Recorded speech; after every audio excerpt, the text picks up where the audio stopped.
And we'll take this chain off. I'm guessing it's an older chain, so it's not going to have quick links on it. Yep, not seeing any quick links. I will just pop it off. And in doing so, I'm going to push the pin. So I can reuse the pin. I'm going to push it almost all the way out, but not quite, so that I can then push the pin back through. We'll show you on the reassembly. If everything goes well, should be able to just pop this chain back together and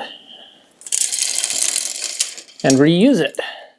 My goal will be to reuse as much as I can and keep the price low. Here, if you can see, if I can get it to focus, you can see the pin is not all the way through, and that way I can center it back on and just push it back through and then wiggle it a little bit and make sure it's moving well and that it's pressed through on both sides but not pinched. And I should be able to reuse it. So we'll just clean this chain up.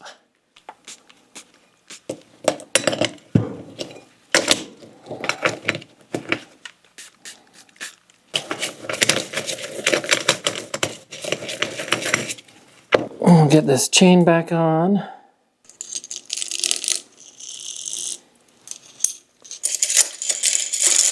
Pop it off the front chain ring to get this on easier, so I'm not under tension.